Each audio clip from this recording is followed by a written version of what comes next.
Quality और consistent performance के लिए सिर्फ सिल्वर पंप्स एंड मोटर्स, नाम याद रखना।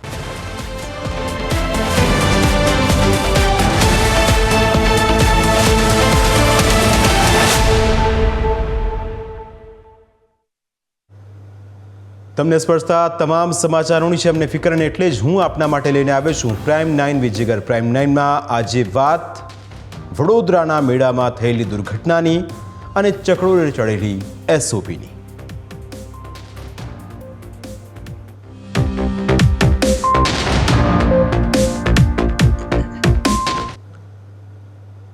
વડોદરાના લાલબાગ બ્રિજ પાસે આવેલા રોયલ મેળામાં હેલિકોપ્ટર રાઇડના દરવાજા ખુલી ગયા અને એક માસૂમે રાઇડમાંથી નીચે પટકાઈ। એ તો નસીબ કે તેનો જીવ બચી ગયો, પણ આ દુર્ઘટનાએ અનેક સવાલો ઊભા કર્યા છે। સવાલ એ છે કે આખરે મંજૂરી વગર આ બધું કેમ થયું?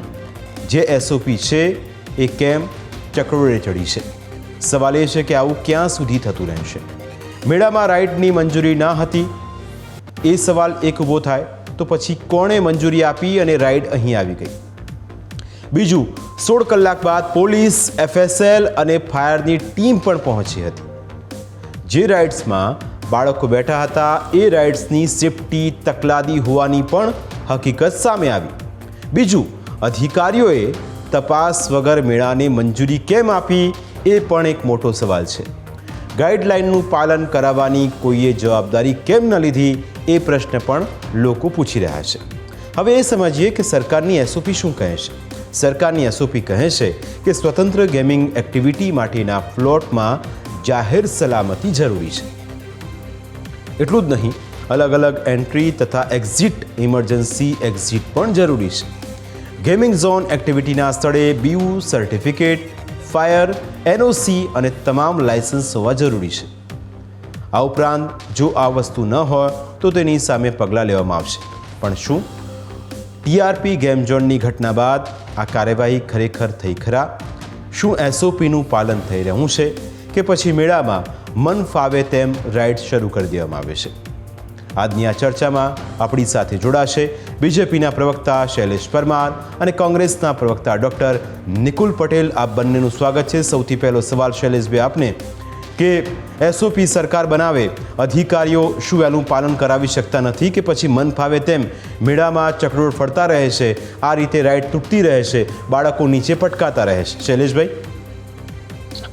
પ્રથમ તો આપની ચેનલને અભિનંદન કે આવા લોકોને સ્પર્શતા મુદ્દાને આપ ચર્ચામાં લઈ રહ્યા છો। વાત રહી એસઓપીની, જે CGDCR જે એસઓપી છે, ગેમિંગ એક્ટિવિટી અને એનો એરિયા, એનું રેગ્યુલેશન કઈ રીતે કરવું એ બાબતની એસઓપી ગુજરાત સરકારે જાહેર કરી છે।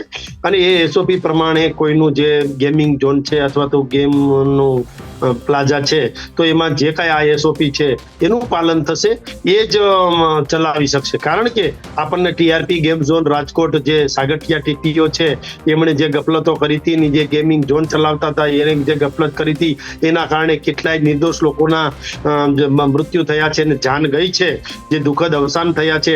એ કદાચ હરણી બોટની દુર્ઘટના હોય, આ તમામ દુર્ઘટના, વડોદરાની દુર્ઘટના હોય કે એ મોરબીની દુર્ઘટના હોય, આ તમામ દુર્ઘટનાની પાછળ કાંઈ જવાબદાર હોય તો એ ફાયરની એનઓસી પણ છે અને એ એનઓસી જે દીધી એ માટેની પણ છે અને એસઓપીની જે કંઈક ખામી હતી એ માટેની છે। જ્યારે આવા બનાવો બનતા હોય ત્યારે વિપક્ષના લોકો અમારા ઉપર દોષારોપણ કરતા હોય છે કે આમ થયું ને આ કર્યું હોત તો સારું હતું, ના કર્યું હોત તો સારું હતું।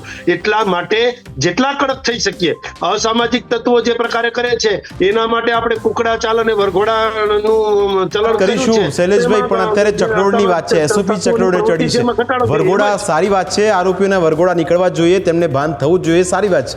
સરકાર સારું કામ કરી રહી છે, એમાં શંકાને કોઈ સ્થાન ન હોઈ શકે। પણ અહીં આ તો ઠીક છે કે બાળકી નીચે પટકાઈને બહુ વાગ્યું નહીં ને તો એનું મરવાનું નક્કી હતું। બીજું કે જ્યારે શીતલ મિસ્ત્રીને આ મુદ્દે અમે સવાલ કરીએ છીએ તો શીતલ મિસ્ત્રી પહેલાં સામે આવીને જવાબ આપે છે, પછી ડિબેટમાં બેસવાનું જ્યારે કહીએ છીએ ત્યારે શીતલ મિસ્ત્રીની એવું કહે છે કે આમાં અમે કંઈ બોલશું નહીં। તો હવે જવાબ તો માગવો પડશે ને શૈલેષભાઈ। અને આ કુકડા છાપ કે વરઘોડો જે કાઢો એ બધું બરાબર છે, પણ વડોદરાની આ ઘટના, ટીઆરપી આખી આ કાંડ થઈ ગયો, ત્યાર પછી સરકારે એસઓપી બનાવી, તો શું અધિકારીઓ એ એસઓપીનું પાલન કરાવી શકતા નથી શૈલેષભાઈ? જો એ જે બાબત બાળકી પટકાણી એ દુઃખદ ઘટના છે, ધૃણાસ્પદ ઘટના છે. એમાં જવાબ આપવા માટે બીજા કોઈ અધિકારી તો નહીં, પણ અમે જવાબ આપવા માટે જ આવ્યા છીએ. અમે તમે જે કંઈ પૂછો એના જવાબ નથી આપતા. અમે તમામ પ્રકારના જવાબો આપવાના છીએ, ને અમે જે જવાબો આપીએ છીએ એ સરકારમાંથી લીધેલા આંકડાઓ અને એસઓપી પ્રમાણે જ છે. અને એ ચકડોળમાંથી જે બાળકી પટકાણી છે એમાં કોની ભૂલ હતી, શું હતું, શું નહીં, ક્યાંથી પટકાણી, કઈ રીતે, એમાં એનઓસી કોણે આપ્યું છે, ફાયર એનઓસી હતું કે નહીં, એ એરિયાની એનઓસી હતું કે નહીં, બાંધકામની લંબાઈ હતી કે નહીં, પહોળાઈ હતી કે નહીં, મિનિમમ એરિયા હતો કે નહીં, ઊંચાઈ કેટલી હતી, પાર્કિંગની વ્યવસ્થા, સલામતીનું ધ્યાન, જાહેર સલામતી અને જાહેર હિત, જાહેર સુરક્ષા, આ તમામ જે પાસાઓ છે એ હતા કે નહીં એ જોવામાં આવશે. આજે તમે જે હમણાં વાત કરી તમારી ચેનલમાંથી તમારો જ અવાજ મને સંભળાનો છે જીગરભાઈ, કે ટીપીઓ જે સાગઠિયા છે એની ઉપર કડકમાં કડક પગલા લેતી ગુજરાત સરકાર, તો એ જ કરવાનું છે. અને ધીરે ધીરે થાય, આ તરત ના થાય. આ કઈ ચીભડાના બી નથી કે તરત ઉગી જાય. આ ધીરે ધીરે થતું હોય છે. જે જીઆર છે, નિયમો છે, કાયદા કાનૂન, ટીઆરપી આખો કાંડ થઈ ગયો. તમે ધીરે ધીરેની વાત કરો છો. ટીઆરપી કાંડ થઈ ગયો, ક્યાં સુધી ધીરે ધીરે? રાજકોટમાં જે ઘટના ઘટી પછી તો કાર્યવાહી થવાની હતી, એ થવાની જ હતી, કારણ કે તો પછી જ થાય છે. નિકુલભાઈ, કોંગ્રેસનું આ મુદ્દે શું કહેવું છે? કારણ કે કોંગ્રેસ જ્યારે આવા મુદ્દા આવે છે ત્યારે કોંગ્રેસ જે આક્રમક અંદાજમાં વિપક્ષ તરીકે જે જવાબદારી છે એ નિભાવવી જોઈએ, એની જગ્યાએ એના એટલા ઘેરા પ્રત્યાઘાત પડતા નથી. તો શું જનતાએ જ બધું નક્કી કરવાનું હોય તો પછી જનતા જ બધું નક્કી કરે? સૌપ્રથમ જે રીતના ગુજરાતની અંદર ગેમ ઝોનની ઘટનાઓ બહાર આવી, આપણે સર્વે જોયું કે કોની નિષ્કાળજી હતી અને કોની નિષ્ફળતા હતી. હવે જ્યારે આપણે એસઓપી સરકારની જાહેર થઈ ગઈ તો એને ઇમ્પ્લિમેન્ટ કરવાની જવાબદારી સરકારી અધિકારીઓની. હવે જ્યારે આપણે રાઇટ્સની સ્પેસિફિક વાત કરીએ તો રાઇટ્સની અંદર તમે જુઓ તો એના સ્ટ્રક્ચરના સર્ટિફિકેટ અને એ રાઇટ્સ બરાબર યોગ્ય રીતે ચાલે છે કે નહીં એના બી સર્ટિફિકેટ લેવાના હોય છે. ફાયર એનઓસી ફાયર માટે હોય છે. આઈ થિંક લેન્ડ, બીયુ જે બધા પરમિશન્સ છે અલગ અલગ અધિકારીઓ આપતા હોય છે, પરંતુ આ જે રાઇટ્સ છે એના જે શું કહેવાય કે સ્ટ્રક્ચરલ રિપોર્ટ છે એ પર્ટિક્યુલર એન્જિનિયર દ્વારા આપવામાં આવતા હોય છે. શું એ લેવામાં આવ્યા હતા? મારા ખ્યાલથી બીજા બધા રિપોર્ટ્સ લેવામાં આવે છે, પરંતુ આ રાઇટ્સના જે રિપોર્ટ્સ હોય એ નથી લેવા. એના લીધે જ આ દરવાજો જે ખુલી જવાનો જે અત્યારે દેખાઈ રહ્યું છે એની પાછળના કારણ બી એ જ છે. સાતો નસીબ જો કે કોઈ બાળકનું મૃત્યુ નથી થયું, પરંતુ હજી બી જો સરકાર એવું વિચારે છે કે અમે પગલાં લઈ રહ્યા છે, કાયદાકીય જોગવાઈ પ્રમાણે કામગીરી કરી રહ્યા છે, તો દુઃખની વાત છે. કારણ કે આ જે ઘટના ઘટી છે એમાં વિપક્ષ તરીકે વડોદરા શહેરમાં બી અમારા જે વિપક્ષના નેતા છે એમણે બી કમિશનરને જવાબ પૂછ્યો છે અને જે બી લાગતા વળગતા અધિકારીઓને એના માટે પગલાં લેવા માટે કીધું છે. હવે જ્યારે કોઈ બી મેળો, આ લાલબાગનો મેળો અહીંયાથી હું જ્યાં બેઠો છું ત્યાંથી ખૂબ નજીક છે, જ્યારે એ બનતો હતો લગભગ એને બનતા જ એના બધા સ્ટ્રક્ચર ઊભા થતા 15-20 દિવસ થયા. તો એ સમય દરમિયાન જે રાઇટ્સ ઇમ્પ્લિમેન્ટ થવાની છે, શું એના ફિટનેસ સર્ટિફિકેટ લેવામાં આવ્યા હતા મેળાના ઓર્ગેનાઇઝર દ્વારા, યા તો લેવામાં આવ્યા છે તો આવી ઘટના ઘટી છે? હું એમ નથી કહેતો કે દરેક જગ્યાએ સરકાર જવાબદાર છે, પરંતુ સરકારની જે જવાબદારીઓ છે એમાંથી સરકાર પાછળ ના હટી શકે. અને વિપક્ષ તરીકે અમે અમારી જ્યાં બી રજૂઆત છે ત્યાં કરી છે. આવનારા દિવસોમાં આવી પરિસ્થિતિ ના ઉદ્ભવે એના માટેની કાર્યવાહી થવી જોઈએ. સરકાર જો એસઓપી બહાર પાડતી હોય ને પછી જો ઇમ્પ્લિમેન્ટ ના થતું હોય તો એ સૌથી પ્રાથમિક નિષ્ફળતા સરકારની છે અને ગુજરાતની જનતા બધું જોઈ રહી છે. બિલકુલ, ગુજરાતની જનતા બધું જોઈ રહી છે. શૈલેષભાઈ, સમય બ્રેકનો થયો છે. બ્રેક પાસે આ જ ઘટના વિશે આપનો જવાબ માંગીશ, કારણ કે અધિકારીઓની ભૂમિકા અહીં ખૂબ મહત્વપૂર્ણ બની જાય છે. સાગઠિયા સામે ચોક્કસ સરકારે કાર્યવાહી કરી છે, પણ શું આવા અધિકારીઓ સામે કે જેની જવાબદારી આવે છે, સરકારનું કામ છે કે એસઓપી બનાવવાનું, એસઓપીનું ઇમ્પ્લિમેન્ટેશન કરાવે છે એ અધિકારીઓ, પણ જો એ જ આની અંદર માછલા ધોવાનું સ્થિતિ આવતી હોય તો સવાલ એ સિસ્ટમ સામે પણ ઊભો થાય. તેના વિશે જવાબ માગીશું શૈલેષભાઈ પાસેથી. હાલ સમય થયો છે એક બ્રેકનો.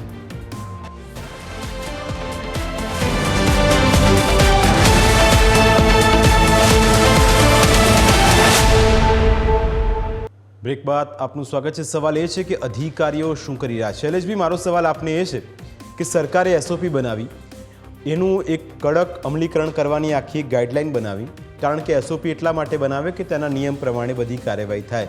શું અધિકારીઓ સરકારની વાત સાંભળતા નથી, એમની મનમાની કરે છે, કે પછી બધા સાગઠિયા જેવા છે? જો બધા જ સાગઠિયા જેવા નથી અને બધા સાગઠિયા છે એવું પણ ના કહી શકીએ. સાગઠિયા જેવા પણ હોઈ શકે, એમાં પણ ના નથી, પણ બધા એવા નથી. પોલીસમેન જેમ છે તો પોલીસમેન બધા જ ખરાબ નથી ને બધા સારા નથી, એ રાજનેતાઓ છે તો બધા સારા છે ને બધા સારા પણ નથી, એવું પણ છે.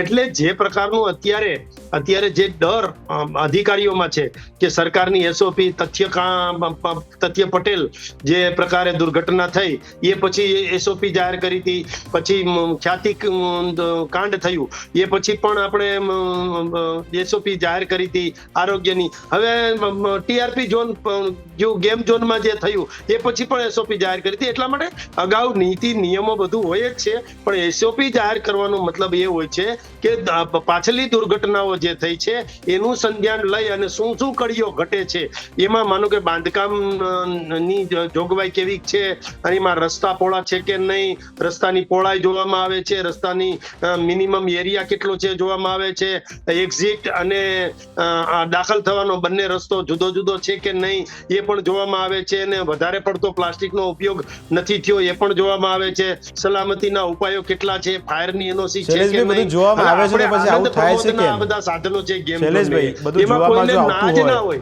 બધું જોવામાં આવતું હોય, આનંદ પ્રમોદના સાધનો અને એમાં કોઈ જે એક્ટિવિટી છે એમાં ના ન હોય, પણ એ જે પ્લાનિંગ અને રેગ્યુલેશનની જે સાથે રાખી અને જે કાંઈ કરવામાં આવે તેમાં સરકારને કશો વાંધો નથી. એ કદાચ ટીઆરપી ગેમ ઝોન હોય, અન્ય ગેમ ઝોન હોય, એ કદાચ હરણી બોટની દુર્ઘટના હોય કે મોરબીની દુર્ઘટના હોય કે તથ્ય પટેલની દુર્ઘટના હોય, આ તમામ બાબતોનું સંજ્ઞાન લઈ અને અલગ અલગ એસઓપી જાહેર કરી છે. ને એસઓપીમાં ફૂલફિલ થાય એ લોકો ચલાવે, અને ફૂલફિલ ન થાય અને ચલાવશે તો એના ઉપર કાયદેસરની કાર્યવાહી થશે. એ કાયદો કાયદાનું કામ કરશે, ન્યાયતંત્ર ન્યાયતંત્રનું કામ કરશે. શૈલેષભાઈ, કાયદો કાયદાનું કામ કરે, સાચી વાત છે, પણ કાયદો કાયદાનું કામ અને એસઓપી નું અમલીકરણ ત્યારે ખબર પડે આપણને કે 13ની પરમિશન હોય અને 23 જેટલી રાઇડ શરૂ કરી દેવામાં આવે. શૈલેષભાઈ, પછી કાયદો કાયદાનું કામ કરે એનું શું? 13 રાઇડની મંજૂરી હોય શૈલેષભાઈ, એની સામે 23 રાઇડ શરૂ કરી દેવામાં આવે, અને એ સ્થિતિ જ્યાં સુધી અધિકારીઓને ખ્યાલ જ ના આવે અને તમે કહો છો કે આ પ્રકારે કાયદો કાયદાનું કામ કરે. નિકુલભાઈ, શું લાગે છે કે જે એસઓપી બનાવવામાં આવે છે, અધિકારીઓને જેને કામ સોંપવામાં આવે છે, જે જવાબદારી કોર્પોરેશનની છે, જે જવાબદારી વડોદરાની અંદર જે અધિકારીઓને જવાબદારી સોંપવામાં આવી છે નિયમનું અમલીકરણ કરવાની, એ વડોદરાની અંદર એનું અમલીકરણ થાય છે કે નહીં? આપણે તમે જુઓ કે આ ઘટના ઘટી, અમે જોયું આજે સવારે police commissioner, municipal commissioner, fire officer બધા જ લોકો ત્યાં સ્થળ ઉપર પહોંચી ગયા હતા. એટલે ઘટના ઘટવાની રાહ જોતી હોય એવી રીતના આ સમગ્ર ઘટનાક્રમ ફલિતથી ફલિત થાય છે. હું તો કહું સાગઠિયાને તમે આજે પકડ્યો, પણ એની પાસે આટલી બધી મિલકત થઈ ત્યાં સુધી સરકાર શું કરતી હતી? જાગતી હતી કે ઊંઘતી હતી?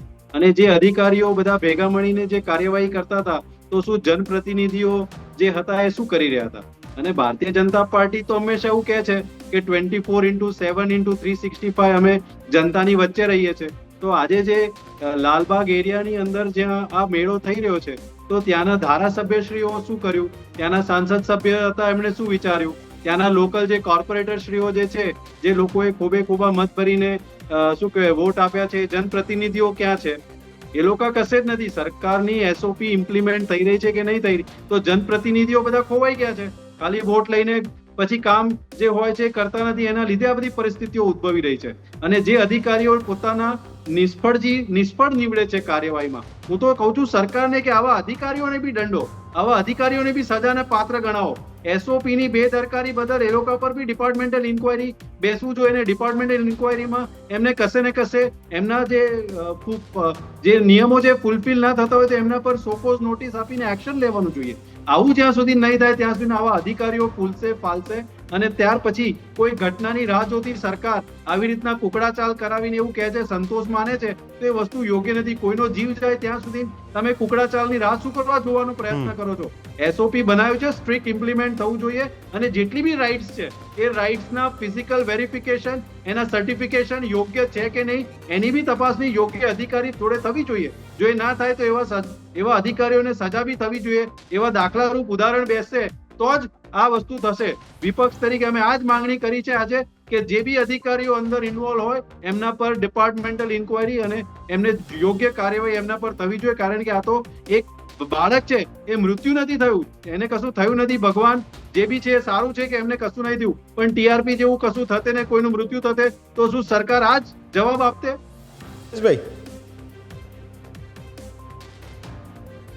હા જી, આપ બોલવા માંગતા હતા.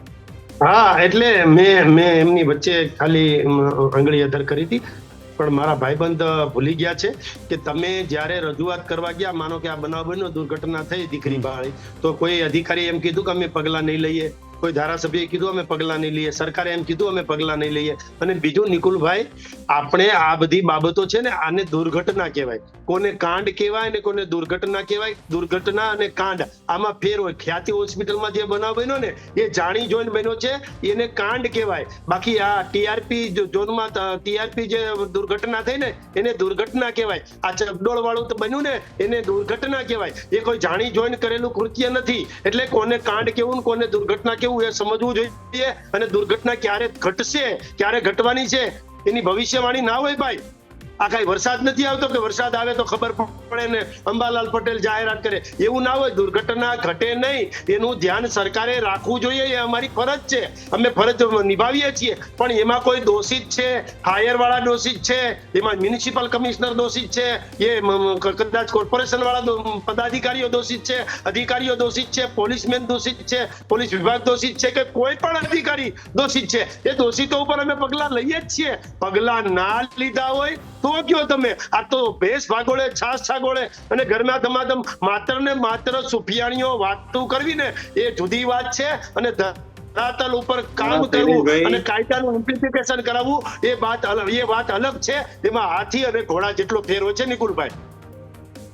એટલે તમે એવું કહેવા માંગો છો શૈલેષભાઈ કે તમે ગાડી ચલાવો છો અને ગાડી ચલાવતા ગાડીને યોગ્ય રીતે ચલાવો નહીં ને દુર્ઘટના કરીને તમે કોઈને મૃત્યુ પહોંચાડી દો છો, એનો મતલબ કે દુર્ઘટનામાં ખપાવી દેવું? આવો તો કેવો ન્યાય છે તમારો સરકારનો? એ પેલા ભાઈએ પોતાની રાઇટ્સના મેન્ટેનન્સ બરાબર નથી કર્યા, એને દરવાજો યોગ્ય રીતે બંધ ના થાય એના માટેનું એને કાર્યવાહી નથી કરી.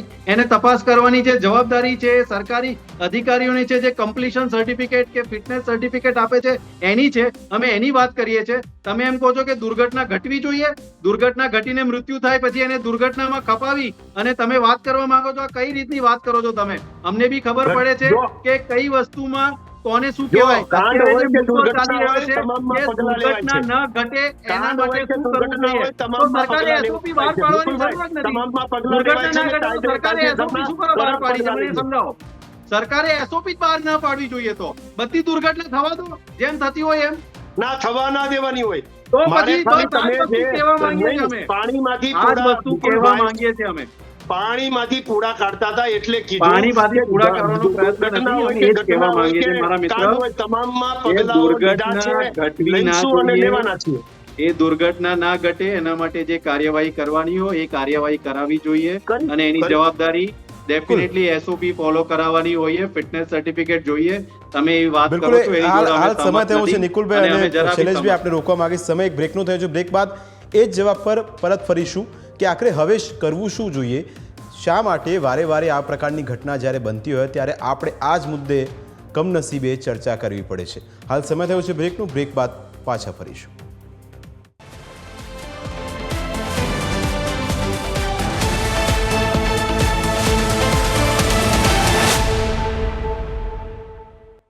બ્રેક બાદ આપનું સ્વાગત છે. ચર્ચા વડોદરાની થઈ રહી છે. વડોદરામાં જે થયું તેની થઈ રહી છે. શૈલેષભાઈ અને નિકુલભાઈ બંને આપણી સાથે જોડાયેલા છે. શૈલેષભાઈ, મારો સવાલ હવે આપને એ કે શા માટે આ પ્રકારે આપણે ચર્ચા કરવી પડે? કારણ કે જો એક એસઓપી સરકાર બનાવે તો એસઓપીનું પાલન થવું જોઈએ. એ જ પછી એ જ નિયમાવલી જે તે આયોજન કરતા હોય આ પ્રકારની રાઇડ્સ કે મેળાનું, એને પણ એનું અમલીકરણ કરવાનું થતું હોય. તો પછી ચૂક શૈલેષભાઈ ક્યાં રહી જાય છે? શું લાગે છે આપને, ક્યાંક એ વસ્તુ છે જેના કારણે આ પ્રકારની સ્થિતિ ઊભી થાય છે? જીગરભાઈ, હું આપની વાત સાથે સંપૂર્ણ રીતે સહમત છું કે ક્યાંય ચૂક રહેતી હોય, ભૂલ રહેતી હોય, મિસ્ટેક રહેતી હોય, ખામી રહેતી હોય તો એ સરકારની જ રહેતી હોય. એટલા માટે કે સરકારમાં અમે છીએ ને, અમારે જવાબ પણ દેવો જોઈએ ને સવાલ પણ સત્તાને જ હોય. એટલા માટે સવાલ પાછું શું છે, એસઓપી જે છે એનું કડક રીતે પાલન કરાવવાની જવાબદારી પણ સરકારની છે. એ એસઓપીમાં બહુ લાંબુ કઈ છે નહીં. એસઓપી એટલી બધી કડક નથી કે આ બધા ઝોન બંધ થઈ જાય. એસઓપી એટલા માટે છે કે મહિલાઓ બાળકો એની સલામતી અને સુખાકારી જળવાય, જાહેર સલામતી જળવાય, જાહેર હિત જળવાય, જાહેર સુરક્ષા જળવાય એ માટેની એસઓપી છે ને એસઓપીમાં બાંધકામ વાળા રસ્તા જે છે એ રસ્તાની પહોળાઈ જે છે કે નહીં એ જોવાનું છે, એ મિનિમમ એરિયામાં છે કે નહીં એ જોવાનું છે, બાંધકામની ઊંચાઈ કેટલી છે એ જોવાનું છે, પાર્કિંગની વ્યવસ્થા છે કે નહીં, સલામતીના ઉપાયો છે કે નહીં, આ બધું ફાયરની એનઓસી છે કે નહીં, આટલું બધું જોવાનું છે. એટલે એટલી બધી શૈલેષભાઈ સવાલ એ જ છે, વડોદરાની જનતા જ્યારે આજે વડોદરાની જનતા સાથે જ્યારે અમારા સહયોગી પ્રશાંત વાત કરતા હતા ત્યારે તેમનું પણ એ જ કહેવું હતું, શૈલેષભાઈ એસઓપી બની ગઈ, આ બધું જોવાનું હોય છે પણ જોતું કોઈ નથી, આ બધું જ જોવાનું હોય છે એસઓપી પ્રમાણે. શૈલેષભાઈ તમારી વાત 100% સાચી, તમારી વાત 100% સાચી, બધું જોવાનું હોય છે પણ કોઈ જોતું નથી, એ તો સમસ્યા છે જેના કારણે સ્ટોપર આખી ખુલી જાય અને બાળક નીચે પડી જાય. બધું જોવાનું હોય છે, 100% વાત આપની, પણ આ કોઈ જોતું નથી એટલે જ વડોદરાની જનતા કહે છે. આ રિપોર્ટર જ્યારે પહોંચ્યા અમારા સહયોગી પહોંચ્યા ત્યારે લોકો ગુસ્સામાં હતા કે આ બધું જોશે કોણ, અમને કહેવામાં આવે કે તમને આટલા રૂપિયા ટિકિટ થશે, તમે તમારા સંતાનો સાથે આવો, તમને મજા પડશે, પણ એ મજા મળતી નથી, ઉપરથી મોત મળી જાય એવી સ્થિતિ ઊભી થાય છે. નિકુલભાઈ, એક વિપક્ષમાં બેઠા છો આપ, શું કરી શકાય? શું વિપક્ષ અને સત્તા પક્ષ સાથે મળીને એવો કોઈ નિર્ણય લઈ શકે, એવું જોઈન્ટ કરીને એક ડિસિઝન પર આવી શકે કે આવી ઘટનાઓ ન બને? આપણે એમ નથી કહેતા કે અટકી જ જવાની છે, પણ અટકી આ સ્થિતિ ઊભી ન થાય તેના માટે કોઈ કરી શકાય ખરું? સૌ પ્રથમ તો આજે આ મેળો બંધ થઈ ગયો છે. કદાચ મારા ખ્યાલથી ગઈકાલે ઘટના ઘટ્યા પછી આને કમિશનર દ્વારા બંધ કરવામાં આવે, એટલે જે આનંદ પ્રમોદની વાત મારા મિત્ર કરી રહ્યા છે અત્યારે તો સ્થગિત થઈ ગયું છે. હવે એ જો કાર્યરત રાખવું હોય તો જેટલા બી રાઇડ્સ છે, તમે જે મારા મિત્ર વાત કરી રહ્યા છે, પાર્કિંગની વાત કરી રહ્યા છે, રોડની વાત કરી રહ્યા છે, પરંતુ જે અલ્ટિમેટલી જે આનંદ ઉલ્લાસ માટે જે બાળકો જે રાઇડ્સમાં બેસે છે, અને રાઇડ્સમાં મફત તો બેસતા નથી, એન્ટ્રી બી ફી હોય છે અને રાઇડ્સમાં બેસવા માટેની બી અલગથી દરો હોય છે. તો એ જે પૈસા નાણાં ચૂકવ્યા પછી એનો જે સલામતીની જે જોગવાઈઓ છે એ દરેક રાઇડ્સના મિકેનિકલ વેરિફિકેશન થવા જોઈએ બિફોર ઇન્સ્ટોલેશન, જ્યારે એ ચાલુ કરે ત્યારે, અને આફ્ટર ઇન્સ્ટોલેશન એ જ્યારે ફરીથી એના ઇન્સ્ટોલ થઈ ગયા પછી એના જે સેફટી ફીચર્સ છે એ બધા જ તપાસવા જોઈએ. જેવી રીતના 4 વ્હીલર્સની અંદર તમે જુઓ કે ક્રેશ ટેસ્ટ થતા હોય છે, એવી રીતના આ જે ઇક્વિપમેન્ટ છે એ ફૂલ સ્પીડમાં ફરતા એના કોઈ બી જાતના દરવાજા ના ખુલે, એના સેફટી બેલ્ટ ના ખુલે, એ માટેના એક પ્રોસિજર હોય છે. પ્રોસિજર એટલીસ્ટ ફોલો થયા છે કે નહીં એના માટેનું એક અલગથી ગાઈડલાઈન કરી અને હોય જ છે, તેમ છતાં બી જો ફોલો ના થતું હોય તો કરવું જોઈએ, જેથી ત્યાં આવતા લોકોને સલામતી રહે અને જે ભયનો માહોલ છે એ દૂર કરવાનો પ્રયત્ન ભેગા મળીને કરી શકાય એવું અમારું સ્પષ્ટ માનવું છે. બિલકુલ. તો સવાલ એ છે કે આવું કેમ થાય છે? કારણ કે હવે તો બાળકો પણ આવા મેળામાં જતા ડરે છે. ટીઆરપી ગેમ ઝોનની જે ઘટના થઈ પછી આવા જે ગેમ ઝોન હતા એમાં જાતા ડરે છે અને કહે છે કે ક્યાંક આગ લાગી જશે. તો એટલે આ ડર દૂર કરવો જરૂરી છે, નિયમોને વધારે કડક અને એનું અમલીકરણ કડક થાય એ પણ જરૂરી છે. આ બંને અમારી સાથે ચર્ચામાં જોડાયા, આપનો ખૂબ ખૂબ આભાર. તો અમારી વિશેષ રજૂઆતમાં અત્યારે બસ આટલું જ. ફરી મળીશું આપને સ્પર્શતા મુદ્દા સાથે, ત્યાં સુધી રજા આપશો. નમસ્કાર.